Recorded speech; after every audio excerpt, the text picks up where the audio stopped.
Assalamualaikum warahmatullahi wabarakatuh. Selamat malam pemirsa, apa kabar Anda? Pemirsa, Komika Panji Pragiwaksono menjalani pemeriksaan di Polda Metro Jaya sebagai bagian dari klarifikasi atas 6 laporan yang diterima terkait dengan materi stand up komedi Mensreya yang dinilai kontroversial. Kami akan membahasnya bersama sejumlah narasumber bagaimana perkembangan dari pemeriksaan ini.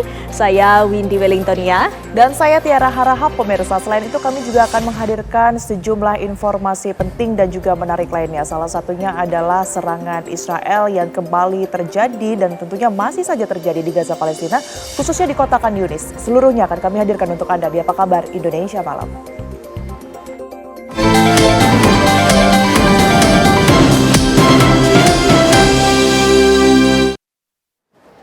Pemirsa, tempat pengolahan plastik di Jalan Cibolerang, Kecamatan Babakan Ciparai, Kota Bandung, Jawa Barat pada Jumat sore terbakar hebat.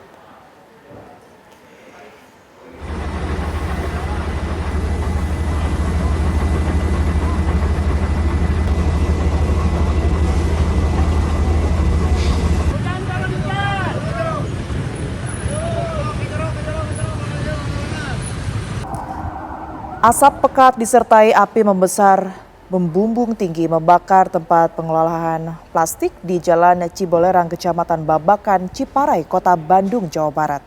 Banyaknya barang yang mudah terbakar membuat api cepat membesar hingga membuat karyawan panik.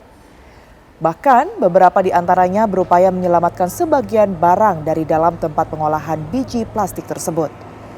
Kebakaran diduga berasal dari bagian belakang tempat tumpukan biji plastik yang akan diolah.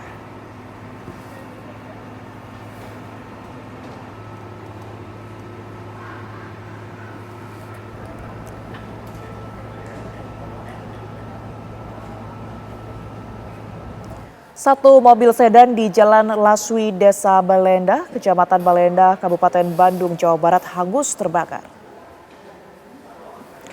Diduga kebakaran mobil tersebut terjadi akibat adanya kebocoran pada tangki bensin yang tersulut percikan api saat pengelasan. Guna memadamkan api kebakaran, 4 orang petugas pemadam kebakaran sektor Bale Endah langsung berjibaku memadamkan kobaran api dan hanya membutuhkan 30 menit petugas pun berhasil memadamkan api. Tidak ada korban jiwa dalam peristiwa tersebut, namun kebakaran sempat membuat kemacetan panjang.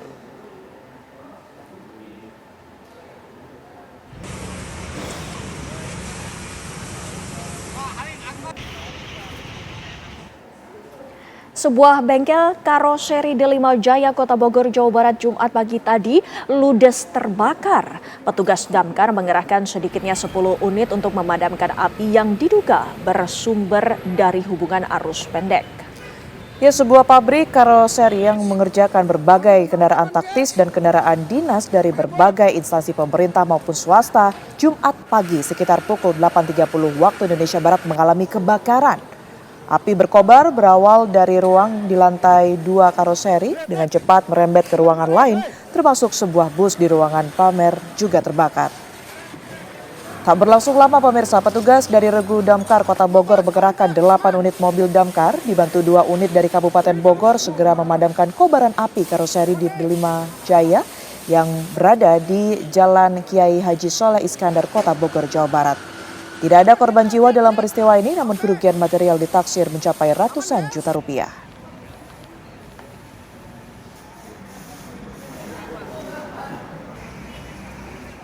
Pemilik kendaraan panik saat razia parkir liar atau angkut jaring oleh petugas suku dinas perhubungan Jakarta Pusat. Mereka berupaya mengambil sepeda motor miliknya agar tidak terjaring razia. Di antara mereka juga nampak pasrah lantaran sepeda motor sudah berada di atas truk yang disiapkan untuk mengangkut sepeda motor. Sebanyak 8 unit sepeda motor berhasil terjaring dalam razia parkir liar atau angkut jaring ini, sementara puluhan lainnya terpaksa dikenakan operasi cabut katup ban atau kempes ban sebagai terapi agar tidak lagi menggunakan lahan parkir liar. Bagi pemilik kendaraan yang terjaring dapat mengambil kendaraannya di kantor Sudin Perhubungan Jakarta Pusat di kawasan Cikini Menteng, Jakarta Pusat.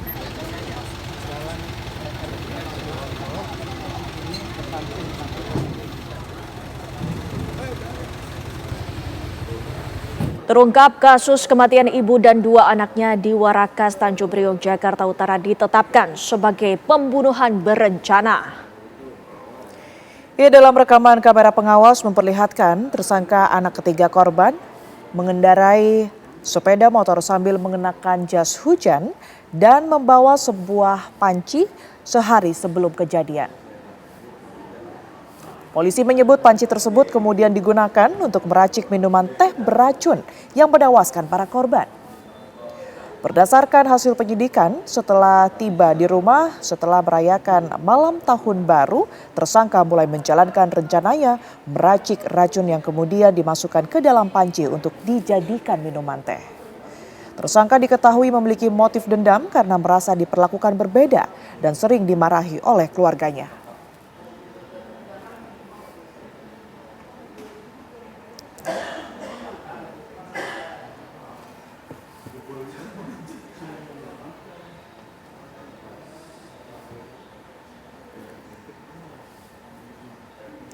Imbas cuaca ekstrim yang terjadi dalam beberapa terakhir yang terjadi di Pandeglang, Banten membuat ruas jalan nasional mengalami longsor.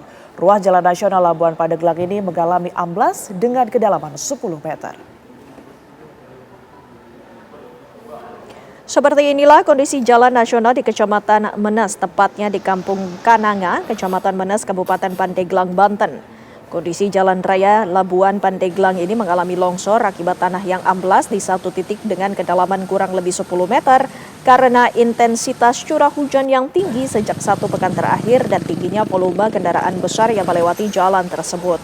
Longsornya jalan ini membuat para pengendara yang melintas harus berhati-hati karena hanya menggunakan satu jalur dengan cara buka tutup dengan kerap mengalami kemacetan hingga 1 kilometer.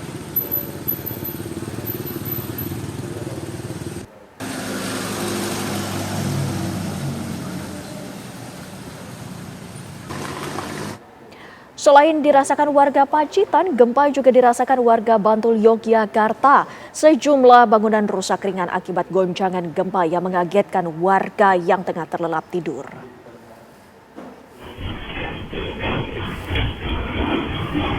Rekaman CCTV di sebuah toko Bantul memperlihatkan goncangan gempa yang cukup kuat sehingga barang-barang bergoyang cukup keras.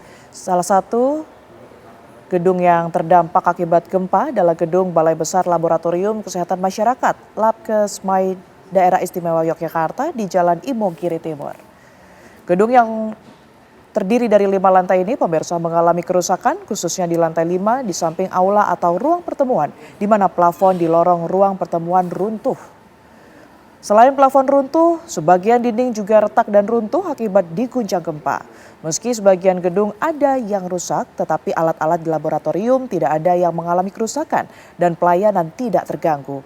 Selain gedung Labkesmas DIY, sejumlah rumah warga di Bantul ada yang mengalami kerusakan.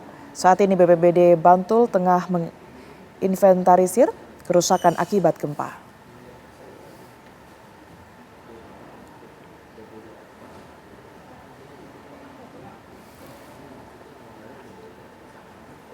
Pasca gempa bumi bermagnitudo 6,4 skala Richter mengguncang Pacitan, Jawa Timur Jumat dini hari tadi menelan 1 orang korban jiwa dan 5 rumah mengalami rusak berat. Kepanikan warga terlihat jelas di salah satu pasar di Pacitan saat terjadinya gempa bumi bermagnitudo 6,4. Seperti inilah pemirsa kondisi saat gempa mengguncang Pacitan yang membuat warga panik. Ini adalah kondisi gempa saat terekam kamera CCTV. Para pedagang yang biasanya bersiap sejak tengah malam dan sibuk beraktivitas dari dini hari dikagetkan oleh guncangan gempa. Sementara itu, pemirsa, dampak gempa menyebabkan 1 warga meninggal dunia. Warga yang meninggal dunia adalah Joko Santoso yang berusia 53 tahun. Ia meninggal dunia saat berusaha menyelamatkan diri ketika gempa terjadi. Sementara itu, menurut kesaksian dari tetangga korban menjelaskan Joko terjatuh saat keluar rumah untuk menyelamatkan diri. Warga spontan memberikan pertolongan, namun nyawanya sudah tidak dapat ditolong lagi ketika tiba di fasilitas kesehatan.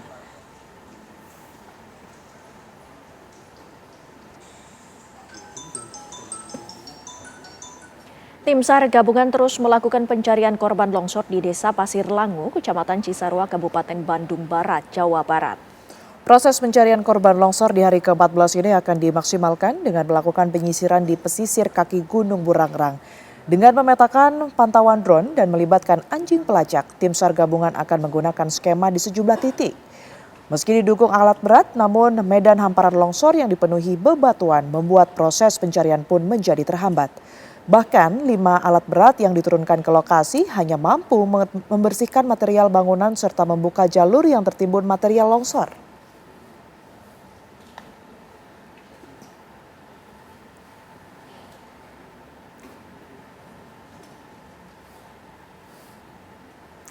Ya, sementara itu pemirsa, bencana tanah bergerak melanda Desa Pandasari, Kecamatan Jatinegara, Kabupaten Tegal, Jawa Tengah.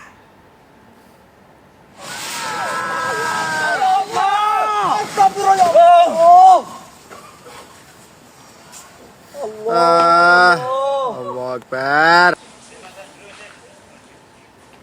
Pemirsa, seperti inilah detik-detik ambruknya bangunan sekolah milik Pondok Pesantren Al-Adalah di Desa Padasari, Kecamatan Jatinegara, Kabupaten Tegal, Jawa Tengah.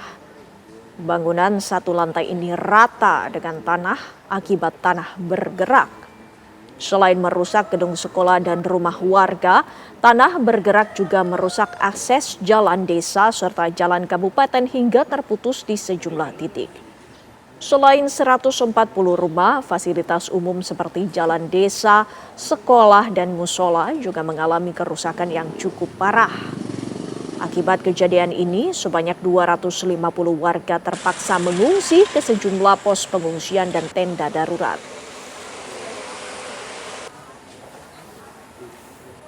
Pemirsa, komika dan aktor Panji Pragiwaksono menjalani pemeriksaan di Polda Metro Jaya pada hari ini. Panji tiba di markas Polda Metro Jaya sekitar 10:15 WIB dan ditampingi oleh kuasa hukumnya Haris Azhar. Pemeriksaan oleh penyidik Polda Metro Jaya hari ini beragendakan klarifikasi Panji atas laporan terhadap dirinya menyangkut materi pertunjukan stand-up komedi dirinya yang bertajuk Mensrea. Polda Metro sendiri telah menerima 6 laporan dan aduan terhadap Panji termasuk mengenai materi mensrea yang diduga melecehkan agama. Sebelumnya pada Selasa lalu, Panji dan kuasa hukumnya juga telah melakukan pertemuan dengan jajaran Majelis Ulama Indonesia dan mendapatkan kesempatan untuk menjelaskan berbagai hal terkait materi mensrea yang menjadi perhatian publik.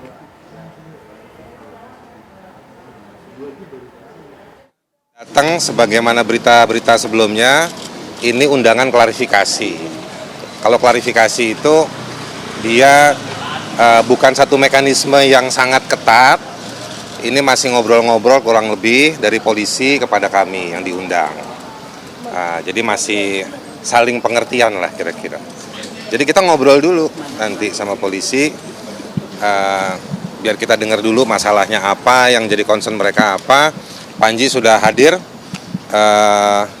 Barangkali nanti Panji bisa berbagi cerita untuk polisi mengembangkan atau mengernyitkan kasusnya. Selamat menunaikan ibadah sholat maghrib untuk Anda yang berada di wilayah DKI Jakarta dan sekitarnya. Kita lanjutkan apa kabar Indonesia malam kembali pemirsa. Presiden Republik Indonesia sekaligus Ketua Umum Partai Gerindra Prabowo Subianto akan merayakan hari ulang tahun ke-18 Partai Gerindra malam ini. Perayaan akan digelar secara sederhana di kediaman pribadi Presiden Prabowo di Jalan Kertanegara, Jakarta. Menurut Sekretaris Jenderal Partai Gerindra, Sugiono, perayaan HUT Partai Gerindra akan diisi dengan cara syukuran dengan pemotongan tumpeng termasuk arahan khusus dari Ketua Umum kepada para kader. Kegiatan ini akan menjadi momentum untuk memperkuat soliditas dan kohesi seluruh kader Partai Gerindra. Dalam rangkaian acara peringatan ini, Partai Gerindra juga akan menggelar doa bersama untuk bangsa Indonesia serta bagi masyarakat yang sedang mengalami musibah dan bencana di berbagai daerah. Sejumlah tokoh politik nasional juga diundang untuk menghadiri perayaan nanti malam.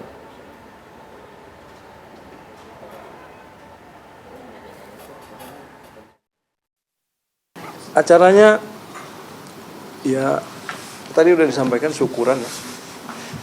Kita potong tumpeng gitu kan. Terus kita DPP mengundang tokoh-tokoh partai yang ada di Jakarta yang berkesempatan untuk hadir. Setelah ya pertama tentu saja sama-sama berdoa buat saudara-saudara kita yang tidak seberuntung kita, dalam arti mereka yang tertimpa bencana, yang masih recover dari situasi bencana. Kemudian juga situasi dunia yang seperti ini, kita berharap semuanya tidak berubah menjadi eskalasi yang luar biasa yang bisa menghambat upaya-upaya kita, walaupun tantangan itu ada di depan mata dan nyata. Kita doa sama-sama lah intinya.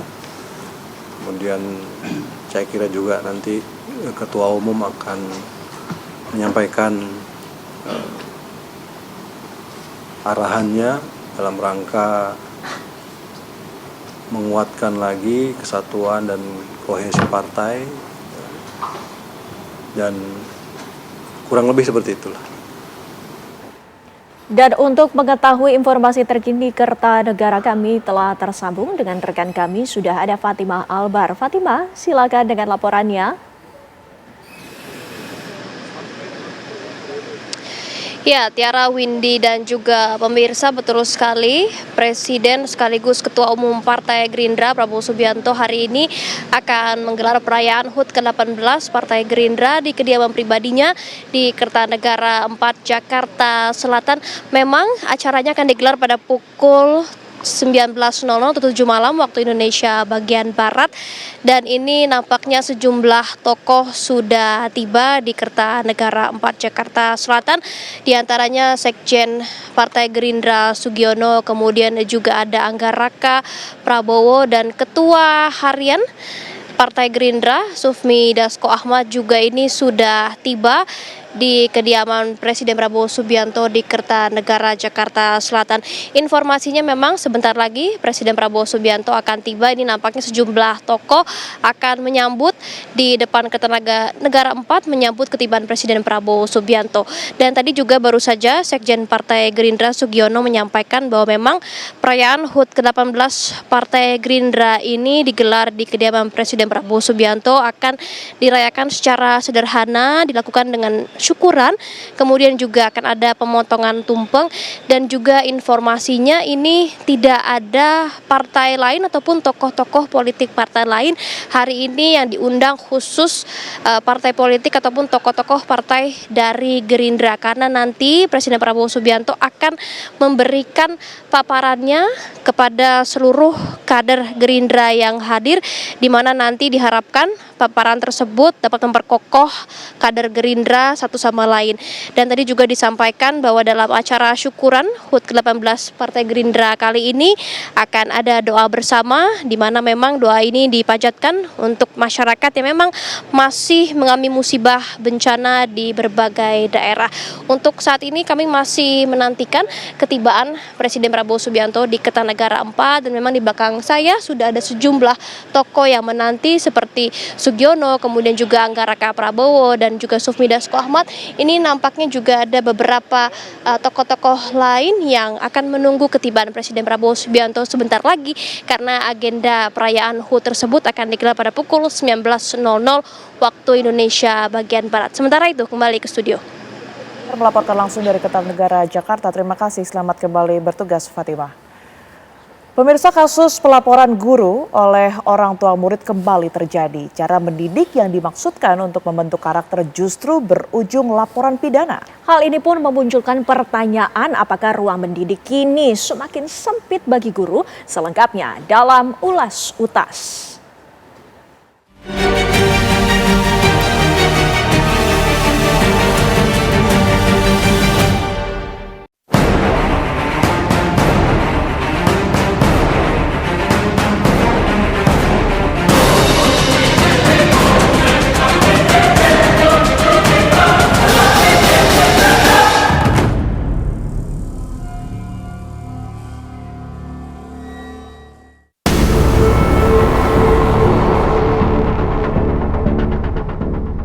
Ruang kelas yang seharusnya menjadi tempat menuntut ilmu sekaligus belajar nilai kehidupan, kini tak jarang berubah menjadi ruang yang penuh kekhawatiran.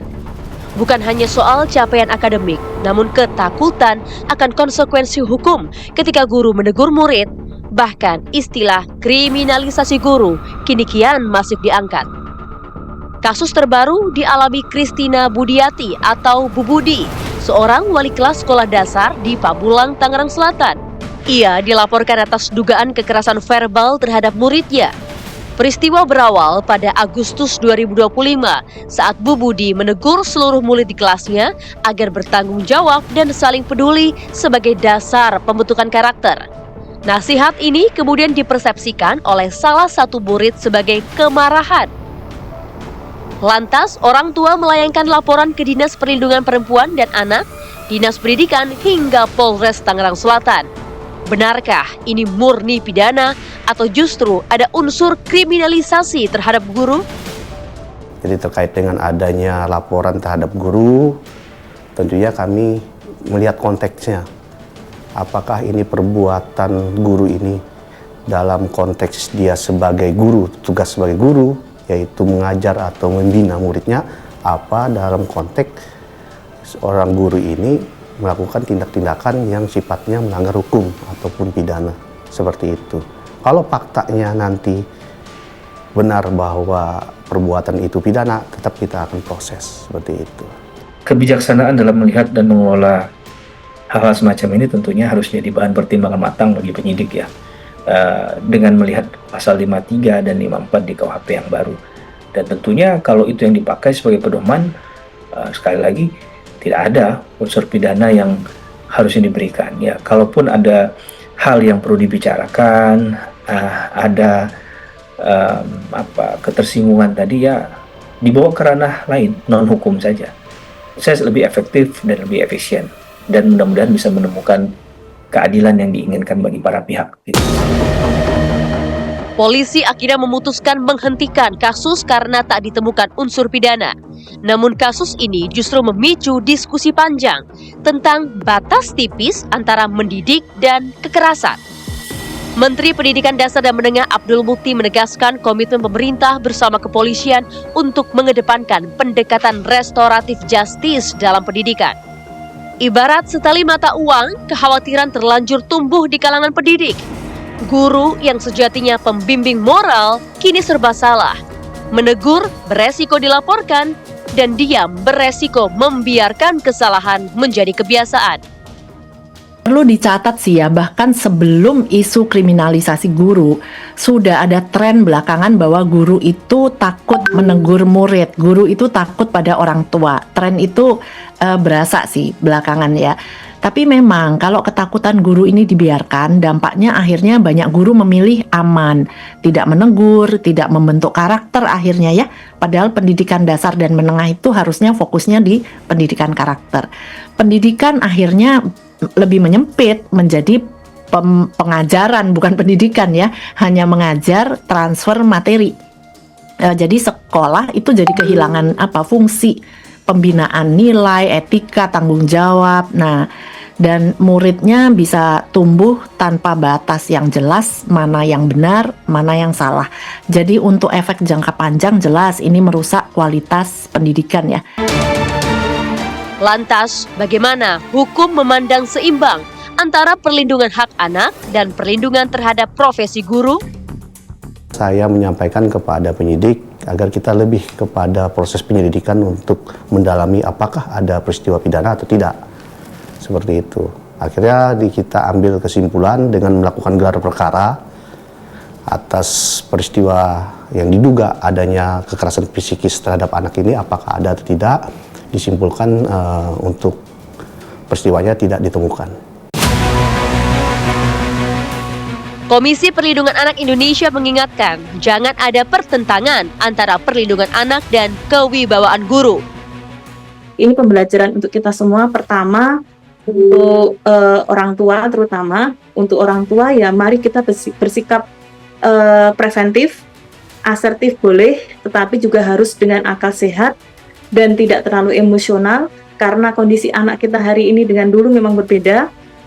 Kemudian orang tua hari ini dengan dulu juga berbeda, tetapi yang terpenting adalah jangan sampai ego kita ini tidak berpihak pada kepentingan terbaik bagi anak. Nah, terus bagi sekolah ya kalau memang ada kesalahan, evaluasi dan segera saja juga minta maaf, respon orang tua juga, respon ke orang tua dan anak juga harus baik, ya kan? Maka kalau sudah diperbaiki semuanya, artinya ada masukan juga diterima, saling ada ketersalingan dua belah pihak. Ini saya yakin tidak ada kok kejadian yang bisa sampai viral seperti ini. Fenomena ini menunjukkan adanya jarak yang semakin lebar antara guru dan orang tua. Pada akhirnya, hukum harus menjadi pelindung, bukan ancaman bagi dunia pendidikan.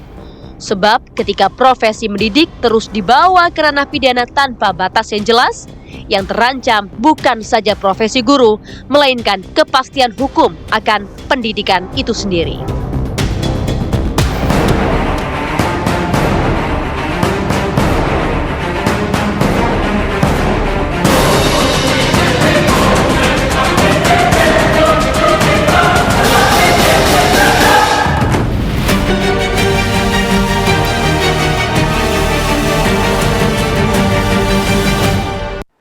Ya, itu tadi Komika Panji telah selesai melaksanakan pemeriksaan dalam bentuk klarifikasi di Polda Metro Jaya. Lantas apakah pasal-pasal yang dilaporkan ini sesuai dengan syarat ataupun dengan mens rea dari materi stand up komedi tersebut? Kami akan hadirkan perbincangannya bersama sejumlah narasumber yang saat ini sudah hadir bersama kami. Langsung saja kami ingin menyapa di sebelah saya sudah ada Komjen Pol Purnawirawan Ugroseno yang merupakan Wakapolri periode 2013-2014. Assalamualaikum, selamat malam. Selamat Terima kasih malam, sudah Didi. hadir bersama kami. Sehat? Sehat, alhamdulillah ya. Alhamdulillah. Tentunya kami juga ingin menyapa narasumber yang sudah terhubung bersama kami. Sudah ada Prof. Eva Ahjani Zulfa yang merupakan Guru Besar Fakultas Hukum dari Universitas Indonesia. Selamat malam. Assalamualaikum, Prof. Assalamualaikum. Ya, terima kasih. Assalamualaikum Pak Groseno. Selamat malam, Prof. Ya, terima kasih sudah hadir bersama kami. Ya, tentunya kami juga ingin menanyakan dari pihak pelapor apa saja ini yang ingin diajukan dalam laporannya. Sudah ada salah satu perwakilannya, yaitu Kiai Haji Matin Syarkowi yang merupakan pelapor dari Paji Pragiwaksono. Selamat malam, Assalamualaikum Pak Kiai. Selamat malam, Assalamualaikum. Ya, Pak Kiai, kami ingin menanyakan mungkin sebagai perwakilan dari laporan yang diajukan ke Polda Metro Jaya, sebenarnya apa saja rinciannya? Pertama, narasi ya, Pak ya. Kita ambil dari narasi, yaitu narasi yang menyebut tidak pernah bolong-bolong. Tidak pernah bolong-bolong, itu maknanya berbeda dengan rajin. Rajin sholat itu belum tentu tidak pernah bolong-bolong. Tapi yang tidak pernah bolong-bolong sholat itu sudah pasti rajin. Nah, ini konteksnya berbeda. Dan yang disebut itu adalah sholat. Sholat itu tidak ada makna lain selain makna satu ibadah khusus bagi umat Islam, dan itu merupakan rukun Islam yang sebetulnya tidak ada kaitan dengan kemampuan seseorang dengan hal-hal yang lain. Disambung dengan narasi anak yang rajin alias tidak pernah bolos sekolah, yang hasilnya seperti dikatakan Mas Pandi. Lalu disambung lagi dengan Garuda Indonesia dengan turbulensi yang bermasalah, lalu yang karena syaratnya tidak pernah bolong-bolong sholat itu penyelesaiannya mengajak salat safar di pesawat, dan itu hal yang tidak mudah. Sehingga kami merasa tersinggung dan keberatan tentang penggunaan diksi sholat dengan rangkaian narasi tidak pernah bolong-bolong dianalogikan dengan anak yang rajin sekolah, lalu hasilnya ya tetap apa yang disampaikan oleh Mas Andi itu, dan dibuktikan bahwa ketidakprofesionalnya sampai-sampai ketika pesawat mengalami gangguan juga salat safar, dan itu artinya hal yang tidak mungkin. Sehingga kami perlu melindungi umat, khususnya bagi yang awam. Jangan sampai kemudian buat apa sholat rajin kalau toh pada akhirnya belum tentu baik. Nah, ketika ini terbukti ada tanggapan yang menurut hemat saya ini keliru menempatkan dalil. Misalnya bagi orang yang tidak pernah bolong-bolong, itu kita yakini sebagai satu rangkaian dengan hikmah sholat, tanha anil fahsya wal munkar, dan itu masuk kategori qad aflahal mu'minun. Sedangkan mungkin yang dimaksud Mas Fadli dan seperti juga disadur oleh beberapa komentar dari MUI, dan kemudian ada pakar hukum negara itu yang menyatakan memang tidak otomatis orang yang rajin sholat itu baik, karena ada juga yang oleh wailun lil musallin. Nah, wailun lil musallin itu adalah bagi alladzina hum an sholatihim sahun. Gitu. Sedangkan orang yang rajin sholat, yang tidak pernah bolong, itu adalah alladzina hum fi sholatihim khashi'un. Dan ini yang khashi'un ini tidak mungkin dia ada peluang tidak baik. Gitu loh. Baik Pak Kiai, artinya ini permasalahan dari narasi dan juga diksi yang digunakan dalam materi tersebut. Prof. Eva, jika Anda melihatnya sendiri dengan adanya pengantar ataupun pemaparan dari Pak Kiai, apakah betul materi yang dilakukan ataupun yang digunakan dalam stand up comedy Mensreya ini, apakah memang memenuhi unsur pidana?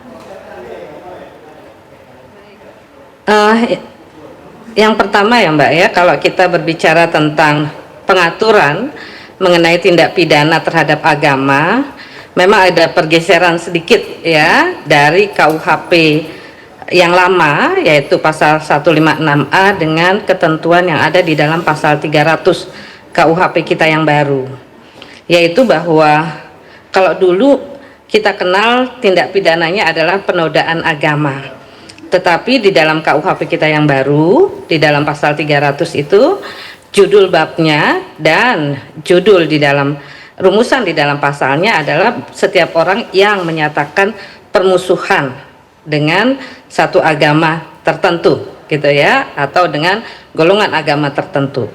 Nah, rumusan ini itu ada pengecualiannya sebetulnya. Jadi apa yang dimaksud dengan pernyataan permusuhan ya terhadap golongan agama?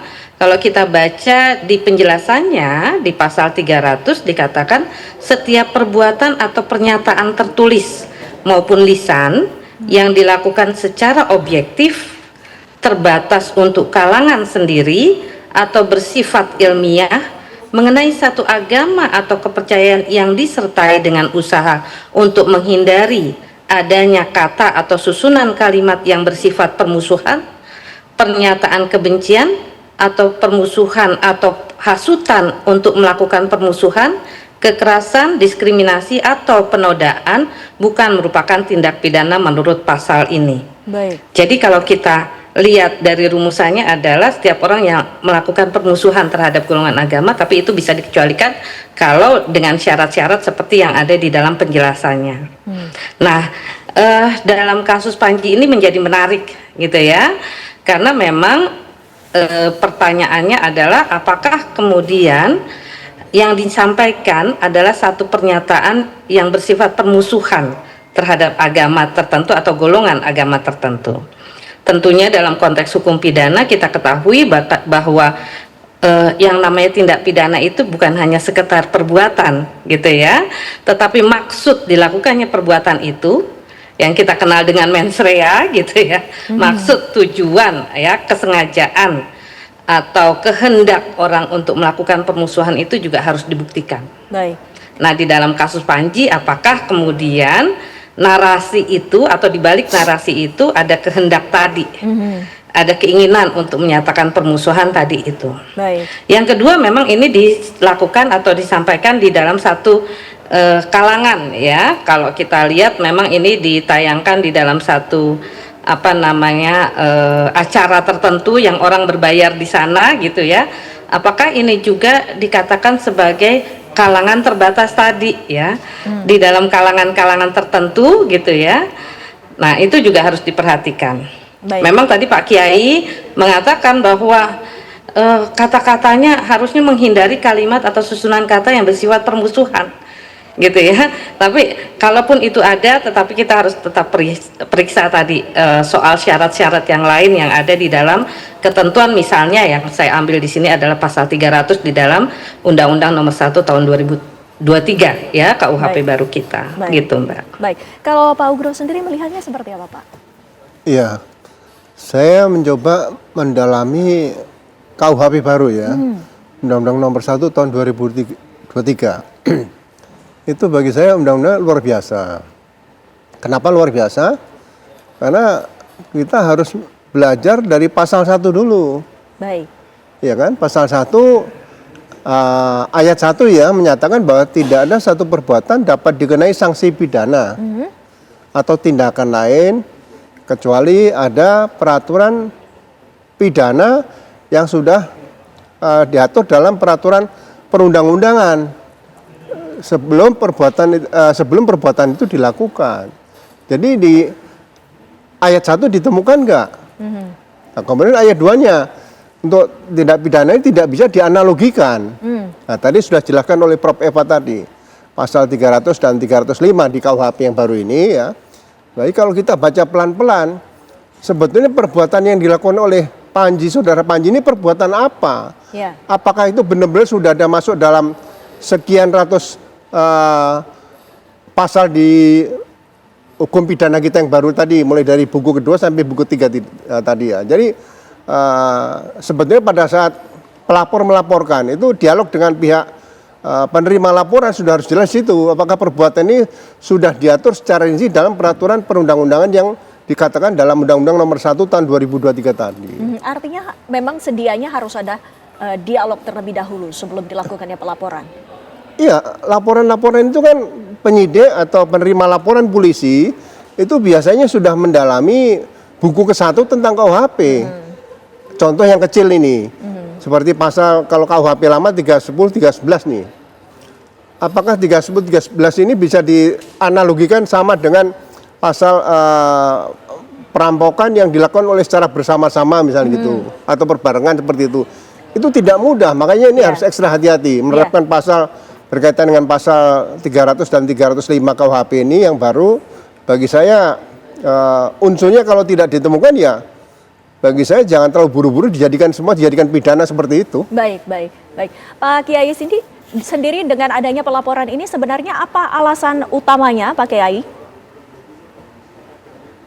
Ya karena di situ gini Mbak ya, ini ibadah khusus sekali lagi ya, sholat itu tidak dimaknai. Lalu ini dapat terbangun opini di masyarakat itu tertujunya pada sholat dengan perbuatan manusia orang yang kemudian katakanlah itu sebuah pelanggaran hukum, katakan korupsi misalnya. Lalu iya juga ya orang yang rajin sholat juga ternyata bisa korupsi. Lalu buat apalah artinya rajin sholat kalau kemudian toh pada akhirnya melakukan pelanggaran semacam itu. Nah ini kan fokusnya pada sholat. Padahal sholat itu adalah satu kewajiban tuntutan yang orang itu kelakuannya mau seperti apapun, sholat tetap sebuah tuntutan kewajiban. Itu loh. Baik. Pak Kiai sendiri, berarti ini bisa dikatakan bahwa laporan ini ditujukan secara pribadi kepada Panji ataukah memang dalam unsur materi stand up komedi tersebut? Iya. Jadi narasinya itu yang kita agak keberatan gitu, tersinggung lah. Seolah-olah semua kesalahan nanti ya apalah artinya sholat kalau toh kemudian masih seperti itu.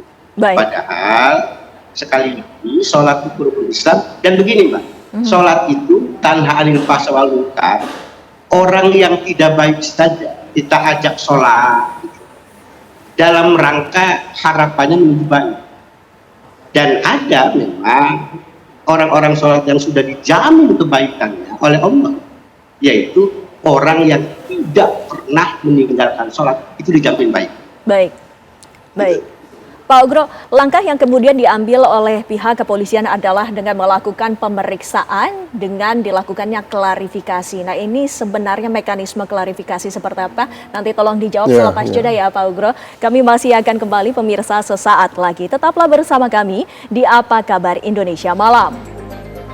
Sebelum kami melanjutkan dialog kami, pemirsa, terlebih dahulu kami akan mengajak Anda untuk mengetahui bagaimana perkembangan dan juga kelanjutan dari pemeriksaan komika Panji bersama rekan kami yang sudah ada di lapangan. Vanessa Liu, silakan dengan laporan Anda, Vanessa.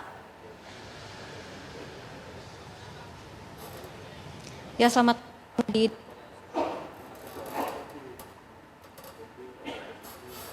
Vanessa? Ya, kami akan mencoba memperbaiki komunikasi kami dengan reporter kami di lapangan. Langsung saja kita beralih ke kabar lainnya. Pemirsa, Haris Azhar selaku kuasa hukum Panji menjelaskan jika pada pemeriksaan hari ini penyidik memperlihatkan potongan-potongan pertunjukan mensrea. Diperlihatkan video-video dari akun-akun, kira-kira saya bilangnya potongan-potongan video dari akun-akun bukan terkait dengan sejumlah potongan atau yang memuat pernyataan-pernyataan Panji di dalam pertunjukan mensrea. Pertunjukan video dan video yang ditanyakan yang memuat pernyataan-pernyataan dari Panji terkait dengan babakan soal, ini istilah dari saya ya, soal sholat, lalu juga soal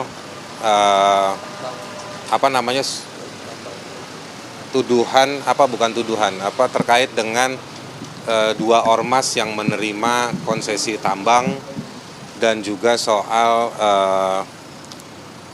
di Jawa Barat yang di sana.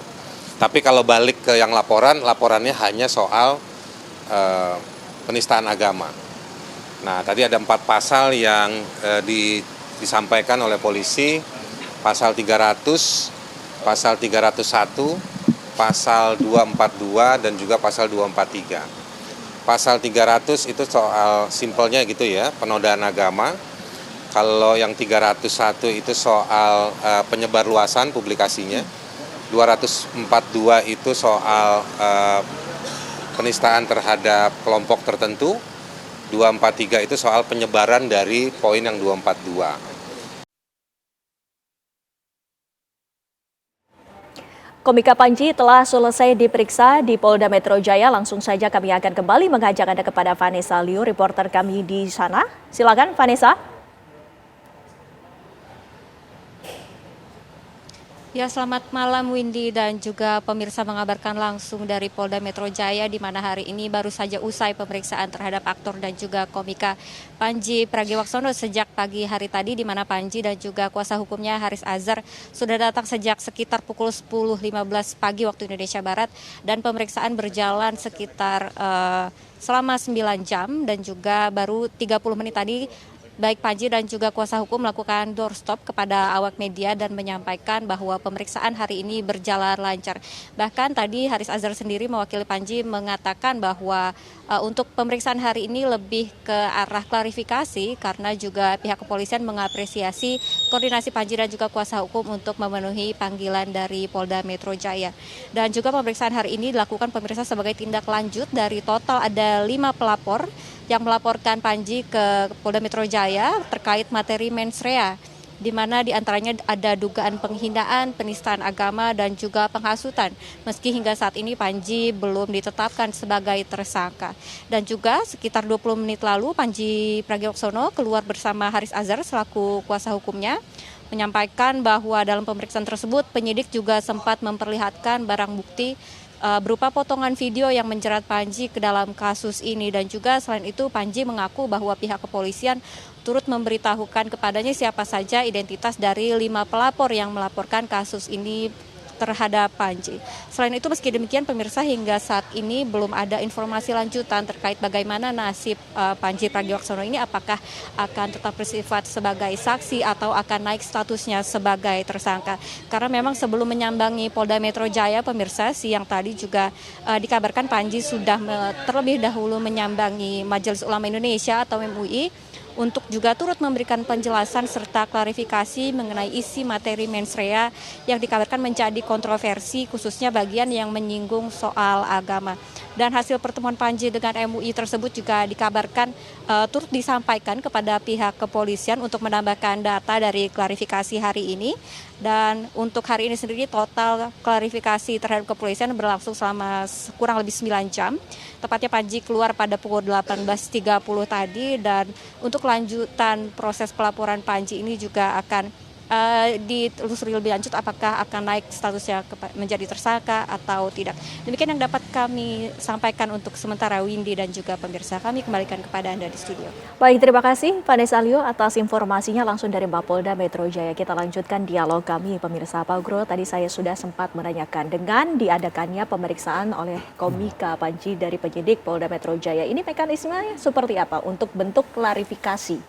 Iya, jadi karena sudah terlanjur ditangani oleh penyidik ya, sudah dilaporkan. Jadi karena belum ada SPDP, surat perintah dimulai penyidikan, yang digunakan seperti biasanya oleh kepolisian biasanya undangan klarifikasi, ya kan. Nah, undangan klarifikasi ini nanti juga akan dilihat apakah cukup bukti atau tidak. Sebetulnya undangan klarifikasi ini bagian dari penyelidikan. Penyelidikan, ya kan. Nah, penyelidikan ini sebenarnya bagian dari penyidikan. Jadi saya sekarang agak bingung sendiri apakah penyidikan dulu atau penyelidikan dulu nih. Antara telur dan ayam ya. Tapi oke lah, sudah terjadi. Tapi yang jelas ini masalah seni.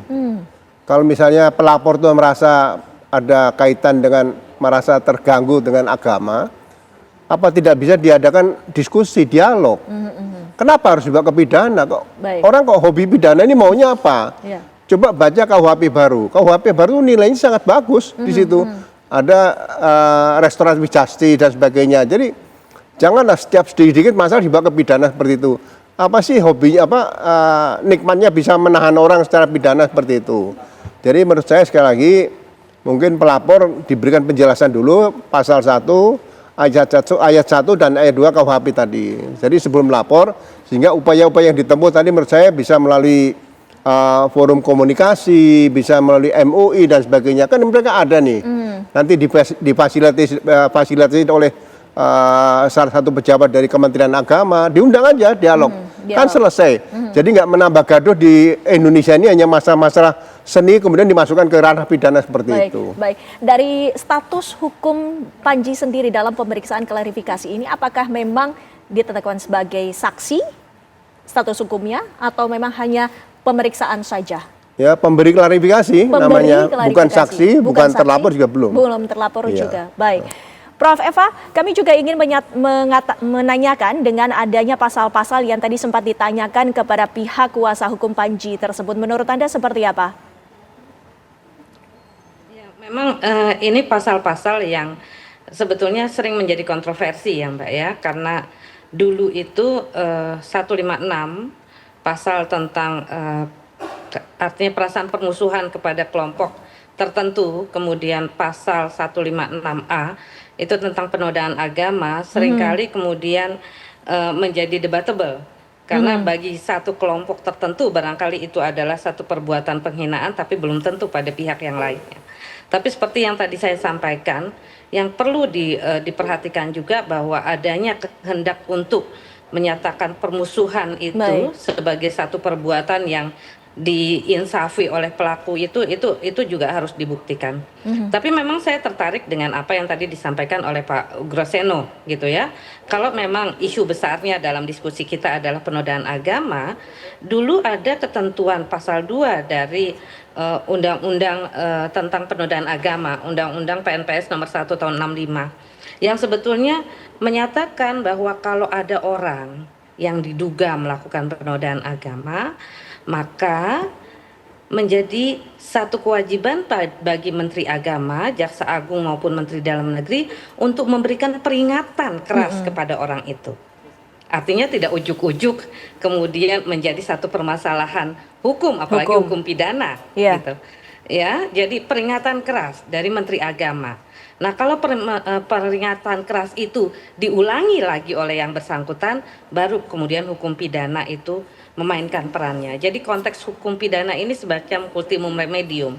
Jadi peringatan keras ini juga tidak sekedar peringatan keras, tapi peringatan keras untuk meminta yang bersangkutan menghentikan perbuatannya, dan kalau ada perubahan sikap rasanya gitu ya, dilakukan pembinaan oleh Kementerian Agama sudah cukup gitu ya, sebagai satu mekanisme penyelesaian tanpa melalui konteks sistem peradilan pidana berjalan. Itu saya kira memberikan pembelajaran kepada orang yang kemudian juga melakukan penghinaan atau penistaan agama, seperti yang dicontohkan di dalam pasal 2 misalnya dari Undang-Undang tentang penodaan agama nomor 1 tahun 65 itu bisa kita jadikan acuan untuk bagaimana menangani perkara ini sebetulnya.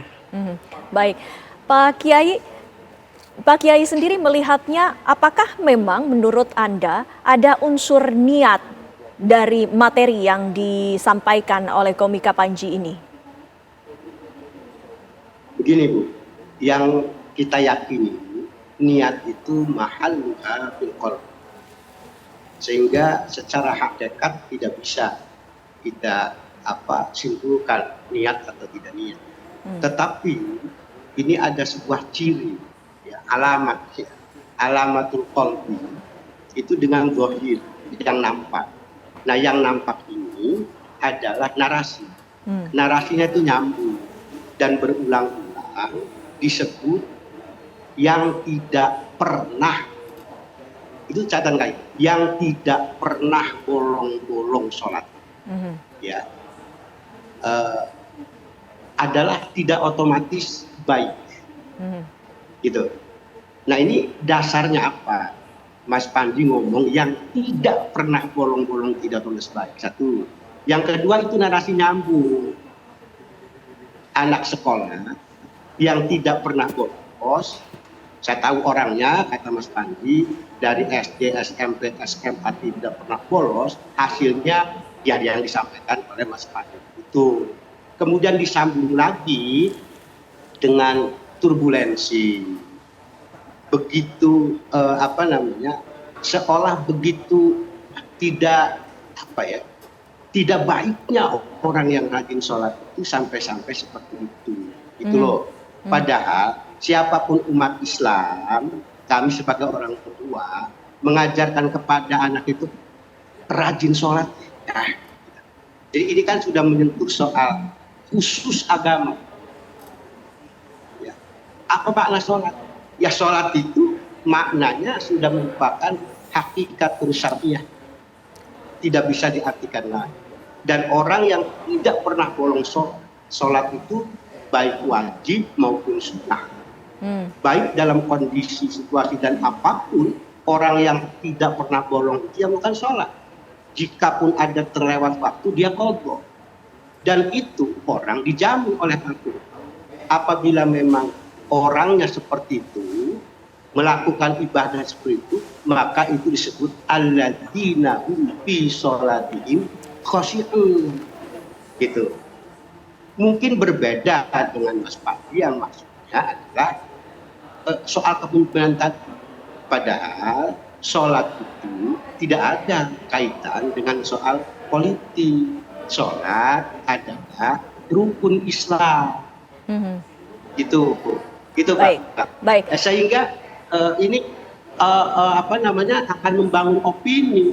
Ngapain rajin-rajin sholat kalau toh pada akhirnya tidak baik. ngapain rajin-rajin sekolah? Kalau toh pada akhirnya bodoh-bodoh juga. Gitu. Baik, baik. Prof. Eva, mungkin langsung ditanggapi. Lantas bagaimana pembuktian dari mens reanya?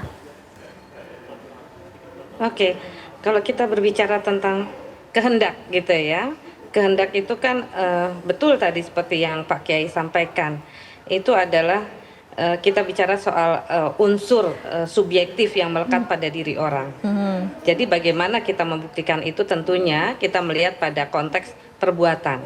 Bukan hanya apa yang disampaikan, tetapi juga keadaan-keadaan yang meliputi perbuatan itu. Di mana disampaikan, dalam konteks apa dia menyampaikan itu.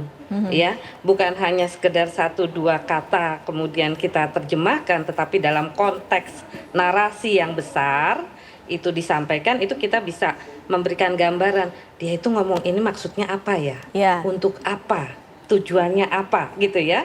Sehingga kalau kita berbicara tentang apakah yang disampaikan itu adalah niat untuk memusuhi agama atau niat untuk mengkritik pejabat yang korupsi, ya itu tentunya bisa tergambar dari narasi yang besar itu, bukan hanya 1-2 patah kata saja begitu Mbak. Baik. Jadi memang konteks pembuktiannya barangkali bisa dilihat ya, jangan dipotong-potong tadi seperti yang disampaikan oleh Mas Haris Azhar buktinya, tetapi tampilkanlah dia sebagai satu keutuhan dari apa yang disampaikan oleh Mas Panji ya. Jadi kita tahu maksudnya dia untuk berbicara itu apa sih, jangan-jangan dia ngeritik koruptor nih gitu ya.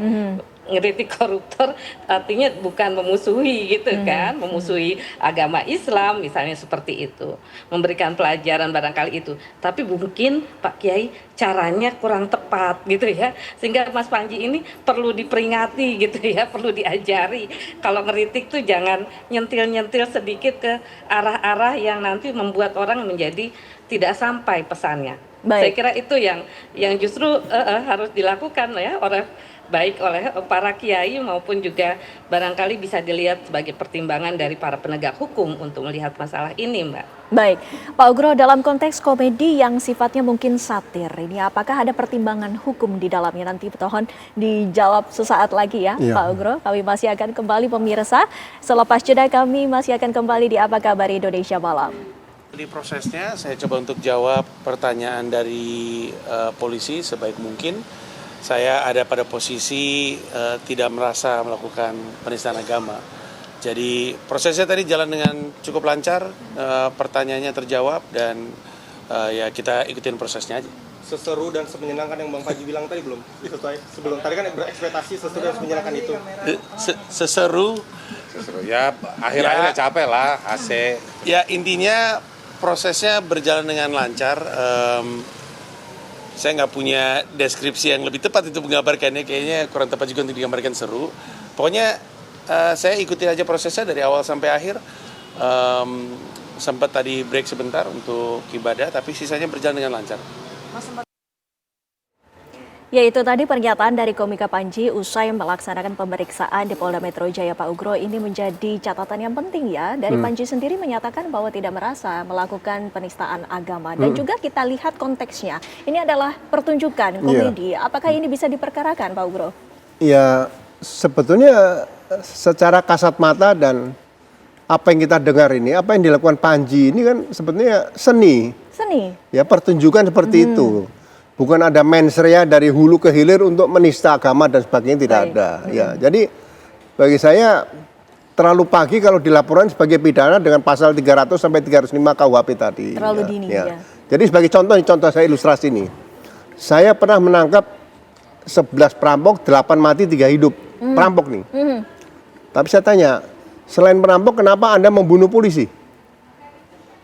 Cerita, kami belajar agama bahwa musuh kami nanti adalah togut kafir.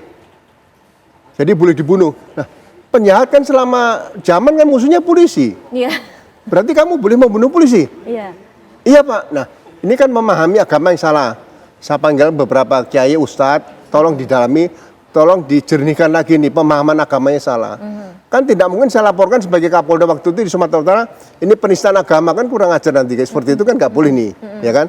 Makanya saya sampaikan di sini, dengan KUHP yang baru ini sebenarnya sudah jelas, pasal 1 ayat 1 dan ayat 2 dipahami. Kalau tidak ada peraturan perundang-undangan yang mengatur tentang peraturan pidana yang menyatakan dengan jelas, perbuatan pidana itu tidak akan diatur dalam peraturan perundang-undangan itu. Yang kedua ya tidak ada, dianalogikan nggak ada.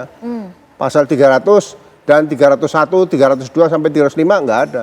Pasal ya satu saja disampaikan, kecuali perbarengan, merusak rumah, mencuri, kemudian juga dia memperkosa dan sebagainya, itu perbarengan. Itu sudah diatur di buku ke-1 KUHP seperti itu. Berdasarkan pendapat Anda dengan adanya kebebasan berekspresi ini kaitannya seperti apa? Ya, sampaikan ini manusia kan butuh hiburan, butuh pendapat. Menyampaikan pendapat di depan di muka umum di Indonesia ini dijamin oleh Undang-Undang Dasar 45 pasal 28. Nah, kenapa harus dibatasi dengan undang-undang? Padahal tertinggi kan Undang-Undang Dasar 45 di negara kita, landasan konstitusi ini. Nah, di sini mungkin harus mulai bijak semua orang menyikapi suatu peristiwa itu sebagai peristiwa apa. Kalau itu seni ya hadapi dengan seni. Kalau itu ada kaitan dialog dengan agama, ada Kementerian Agama bisa memfasilitasi di sini dan sebagainya. Sehingga Indonesia ini tidak harus ribut selalu dengan masalah-masalah yang sepele, yang kecil, langsung dikaitkan dengan pidana, kemudian dilaporkan, diundang klarifikasi, masuk TV dan sebagainya seperti itu. Baik, Pak Kiai sendiri, sesungguhnya mengapa dari Pak Kiai itu tidak seperti yang tadi disampaikan oleh Pak Ugro, membuka dialog terlebih dahulu kepada Panji, Pak Kiai? Di awal Majelis Pesantren Salafiyah itu sudah menyampaikan, tapi kita ini di kampung, Mbak, yang tidak punya koneksi dengan persoalan itu. Dan kemarin juga kita ditanya seperti itu. Yang kedua, saya ingin menanggapi ini. Kalau kemudian seluruh ekspresi seni diperbolehkan dengan bentuk apapun, bukankah ada hak orang lain yang perlu dilindungi juga? Ada asa dan rasa. Saya katakan, komedi itu saya suka, Bang. Membuat kita gembira, membuat kita tertawa. Tetapi kalau kemudian komedi itu juga ada rasa ketersinggungan, ya menyinggung hal-hal yang fundamental, yang prinsipal, ya saya pikir ada hak juga. Lalu yang ketiga, apakah setiap orang melapor itu dimaknai sebagai orang ingin memenjarakan orang? Saya pikir ini juga perlu didiskusikan gitu. Jadi betapa menurut keyakinan agama kita, orang yang nyindir-nyindir soal sholat yang tidak benar saja itu ada, Pak, ada konsekuensi hukumnya. Hukum secara personalnya itu mendekati murtad. Contoh begini. Misalnya saya mengajak sholat itu yang saya ajak ini jawab, sholat nomor 2 itu walaupun canda, kalau dalam konteks agamanya itu nggak boleh. Jadi mohon juga kalau kita ngajak kepada kebebasan ini untuk manusia, dari manusia untuk manusia. Bukan kebebasan yang kemudian seperti kayak ini di luar konteks manusia. Artinya dalam setiap apapun kebebasan itu harus juga dibatasi oleh hak orang lain. Saya pikir begitu. Baik. Prof. Eva sendiri melihatnya seperti apa dengan adanya perkembangan sampai dengan saat ini dilakukannya pemeriksaan dan juga telah usai untuk bentuk klarifikasi. Lantas untuk langkah-langkah yang ideal yang dilakukan ini seperti apa? Ya, saya kira baik KUHP yang sekarang maupun seperti tadi yang saya sampaikan bahwa ini adalah satu tindak pidana yang memang tidak mudah, Mbak, karena bersinggungan dengan banyak kepentingan di dalam masyarakat.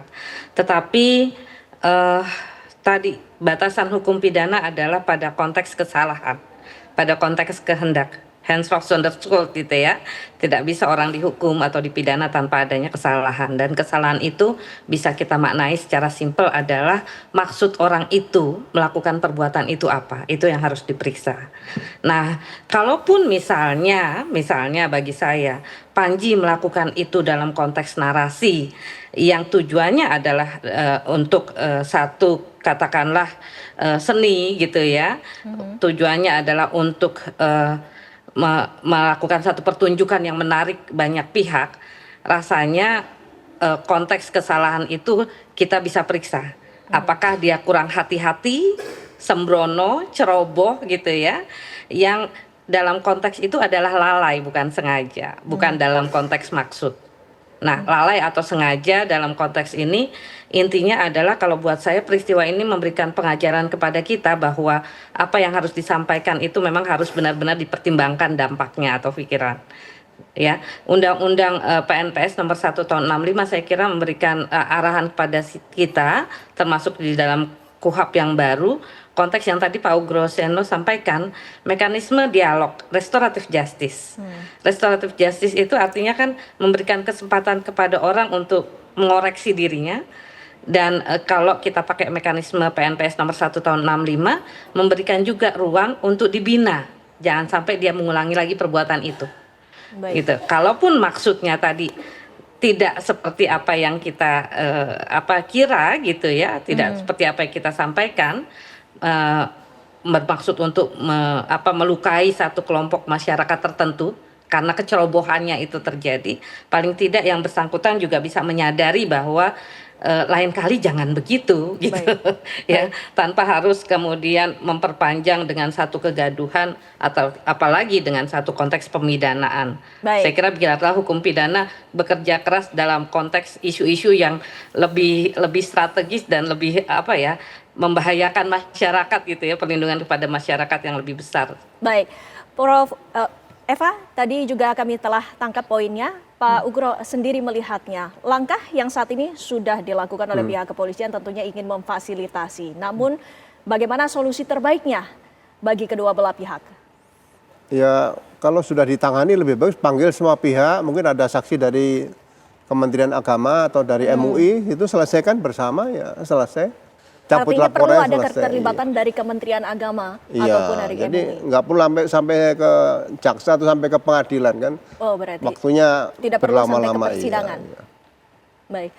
Dari Anda sendiri melihatnya bahwa dialog itu telah terbuka sampai tadi juga disebutkan oleh Pak Kiai bahwa tidak pernah diterima dialognya. Lantas bagaimana solusinya? Ya kesempatannya di sini sekarang lakukan aja melalui laporan yang ada di kepolisian ini, mohon difasilitasi ya kan untuk restoratif justice seperti itu, kami ingin dialog seperti itu, udah aja nggak ada masalah. Nggak perlu dikonfrontir pakai berita acara, nggak perlu. Baik. Artinya yang terbaik adalah agar bisa diselesaikan secara bersama-sama, secara kekeluargaan, secara damai. Iya, buat apa menambah musuh banyak-banyak sih kita seperti itu. Baik, terima kasih Pak Ugro, terima kasih juga Pak Kiai, Prof. Eva, waktunya bersama kami di Apa Kabar Indonesia Malam pada dialog kami pada malam hari ini. Sehat-sehat selalu, Assalamualaikum. Anda kembali di Apa Kabar Indonesia Malam, pemirsa. Komisi Pemberantasan Korupsi melakukan operasi tangkap tangan Wakil Ketua Pengadilan Negeri Depok BS bersama sejumlah pihak lainnya. Penangkapan diduga kuat berkaitan dengan transaksi suap untuk membuluskan perkara sengketa lahan yang sedang bergulir di wilayah tersebut. Komisi Pemberantasan Korupsi melakukan OTT karena adanya proses transaksi atau delivery uang dari pihak swasta kepada aparat penegak hukum di lingkungan Pengadilan Negeri Depok. Dikonfirmasi mengenai motif transaksi ini, PLT Deputi Penindakan dan Eksekusi KPK Asep Guntur Rahayu membenarkan secara tersirat bahwa transaksi haram itu terkait dengan pengurusan sengketa lahan di Depok, Jawa Barat. Diduga pihak swasta yang merasa dirugikan dalam sengketa ini memberikan sejumlah uang kepada Wakil Ketua Pengadilan Negeri Depok berinisial BS. Meski demikian, KPK belum merinci secara jelas kasus tersebut.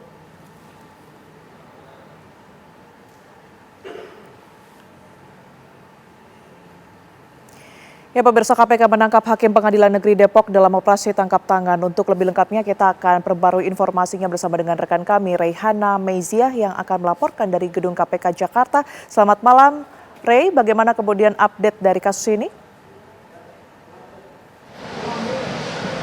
Ya, baik, selamat malam pemirsa. Komisi Pemberantasan Korupsi memang diketahui melakukan operasi tangkap tangan atau OTT terhadap Hakim Pengadilan Negeri Depok, Jawa Barat. Adapun memang hingga saat ini kami juga masih menunggu terkait dengan konferensi pers yang rencananya akan dilakukan oleh pihak KPK.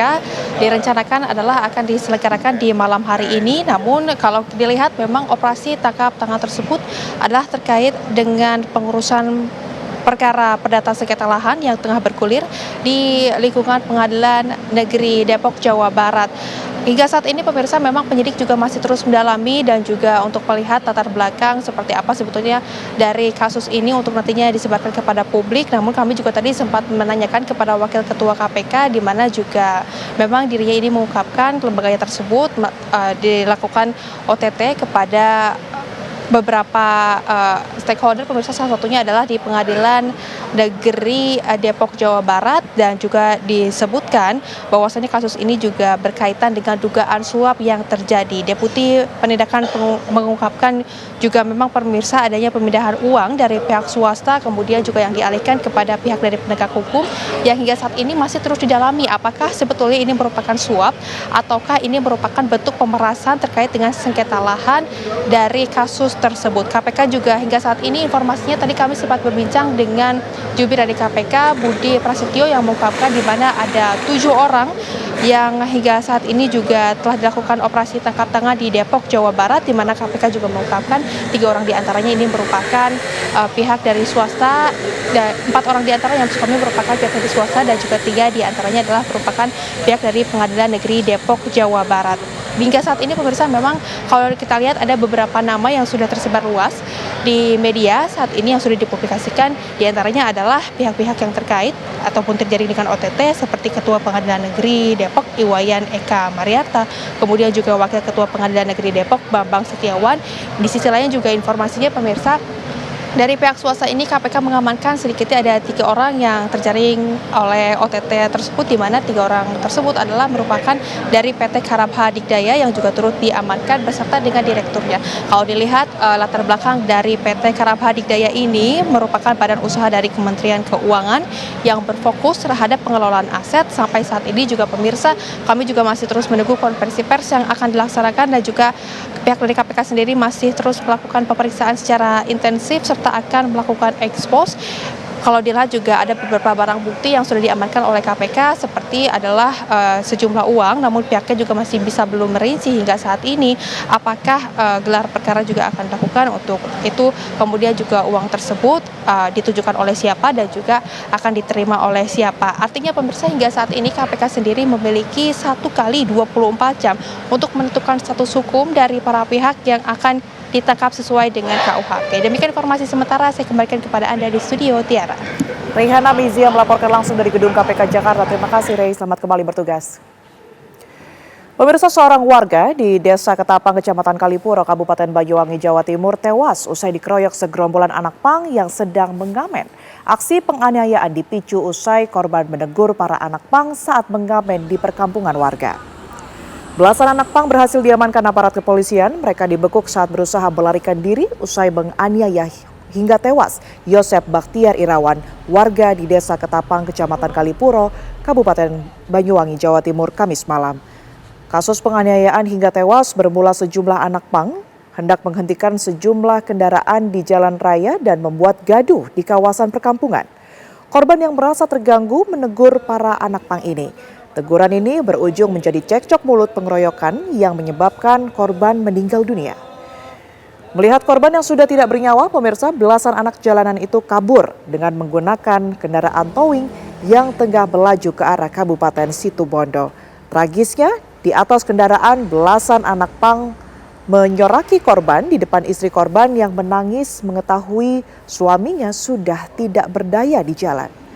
Warga yang tinggal di sekitar lokasi kejadian langsung mengevakuasi korban ke RSUD Blambangan, namun nyawa korban tak tertolong.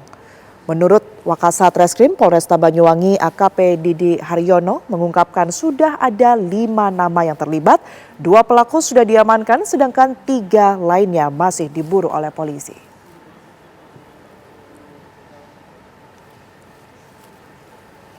Polisi menggelar rekonstruksi kasus pembunuhan pensiunan guru di Palembang, Sumatera Selatan. Reka adegan dilakukan langsung oleh tersangka utama Yunas Gusworo beserta 2 tersangka lain sebagai penjual dan penadah mobil korban. Pelaku yang sudah merencanakan aksinya ini mendatangi rumah Kristina dengan dalih meminta diantar ke rumah temannya di kawasan Sukarami. Dalam perjalanan, tersangka yang merupakan tetangga korban menjerat leher Kristina hingga tewas menggunakan tali. Jasad korban kemudian dibawa ke area perkebunan sawit di Tanjung Lago, Kabupaten Banyuasin. Kemudian untuk menghilangkan jejak, pemirsa, tersangka ini membakar jasad korban. Sebelumnya pada akhir Januari lalu, warga digegerkan dengan penemuan jasad hangus terbakar di kebun sawit hingga tidak bisa dikenali lagi. Identitas korban yang berusia 80 tahun ini akhirnya dapat dikenali berdasarkan jam tangan dan kitab suci milik korban yang ada di lokasi kejadian.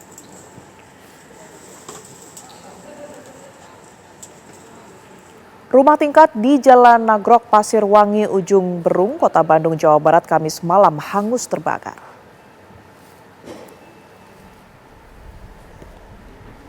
Terlihat dari video rekaman warga, kobaran api dengan cepat membesar melahap seluruh bagian rumah. Api diduga muncul dari lantai 2, tepatnya di bagian kamar dan langsung membesar. Dugaan sementara kebakaran dipicu oleh korsleting listrik.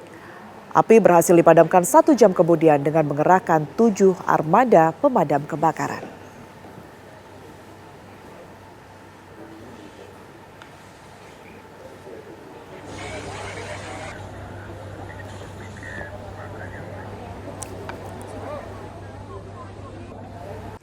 Pemirsa, hujan deras yang melanda kota Prabu Muli, Sumatera Selatan sejak 1 pekan terakhir, ribuan rumah warga terendam banjir.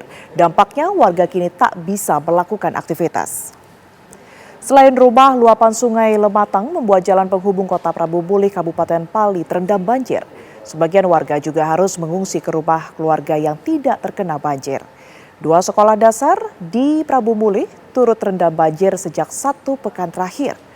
Namun baru 4 hari ini ketinggian air terus naik dan membuat aktivitas belajar mengajar terpaksa diliburkan sampai air kembali surut. Berbagai cara telah dilakukan pemerintah untuk menanggulangi banjir, dari peninggian pemasangan beton di bibir sungai hingga jalan, namun tingginya debit air Sungai Lematang kembali membuat ribuan rumah warga terendam.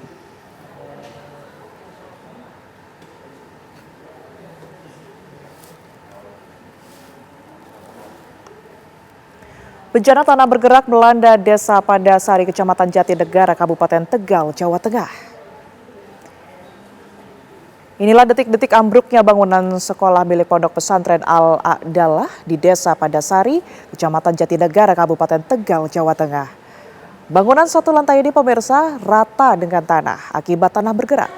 Selain merusak gedung sekolah dan rumah warga, tanah bergerak juga merusak akses jalan desa serta jalan kabupaten hingga terputus di sejumlah titik. Selain 140 rumah, fasilitas umum seperti jalan desa, sekolah, dan musola juga mengalami kerusakan yang cukup parah. Akibat kejadian ini, sebanyak 250 warga mengungsi ke sejumlah pos pengungsian dan tenda darurat.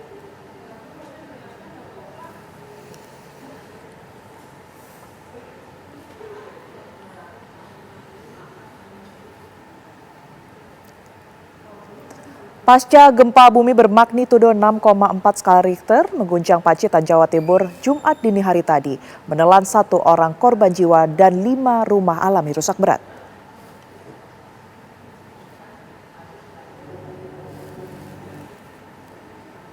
Kepanikan warga terlihat jelas di salah satu pasar di Pacitan saat terjadinya gempa bumi bermagnitudo 6,4. Para pedagang yang biasanya bersiap sejak tengah malam dan sibuk beraktivitas dari dini hari dikagetkan oleh guncangan gempa.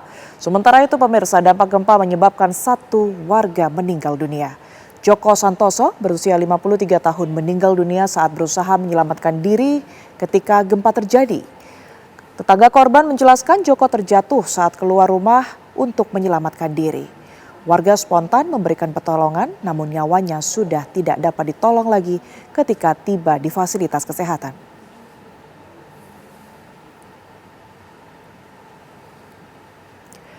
Tempat pengolahan plastik di Jalan Cibolerang, Kecamatan Babakan, Ciparai, Kota Bandung, Jawa Barat pada Jumat sore terbakar hebat.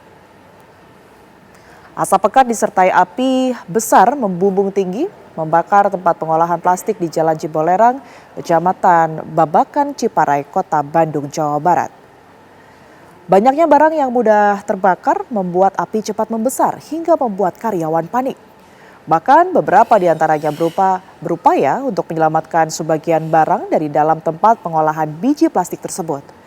Kebakaran diduga dari bagian belakang tempat tumpukan biji plastik yang akan diolah.